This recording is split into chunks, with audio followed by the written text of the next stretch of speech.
So the last group I'm going to share with you are the Ciguayos. So the Ciguayos actually lived in the kingdom of Magua, which is this in the blue right here. They dominated that area, and they were best known as being fearsome warriors. Both men and women were skillful and very trained at using bows and arrows, and this was something renowned on the island. So their name, from what Pedro Martí, and they didn't cultivate the earth, but they lived also in caves. They were known for being very tall, much taller than the other Taínos on the island, and they were known for having a beautiful physique, or physically. They were very handsome. They occupied the whole eastern side of the island, including La Península de Samaná. Las Casas gives a little bit of a different reason why they were named Ciguayos. He says that it's because they had very long hair. Very similar to how Spanish women carried their hair, which was very long down their backs. So los Samaníes, this is a representation of one of them, again, were one of the greatest warriors on the island.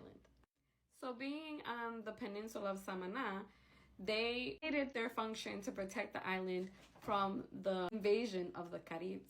Caribs had an interesting way of fighting. So what they would do would be that they would come on both sides of the peninsula, because a peninsula, as you know, is basically a bit of land that has water on three sides, but not the fourth side.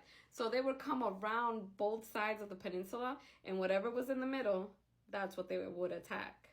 So the Samaníes, Ciguayo warriors, took their job, their function so seriously to such an extreme that this is what they ended up doing. They ended up walking backwards. So they would walk backwards in order to be able to constantly look at the sea, since that's where the Caribs would invade from. And it's from the Ciguayos that we get the legend of La Ciguapa. So as many of you probably have heard of the myth of La Ciguapa, which is a woman who with very long hair but has her feet backwards. So when men would encounter her, they would obviously be spooked because she would come out at night and it was obvious she wasn't human. But as they ran, they would see that her feet were supposedly going away from them, when in actuality, because they're on backwards, she was walking towards them. The Ciguayos were directed by women. Their society was matriarchal, and the women were also known as great warriors, as medicine women. So what did they look like physically? So we know that the Ciguayos had long hair. That was one of their traits, one of their identifying traits.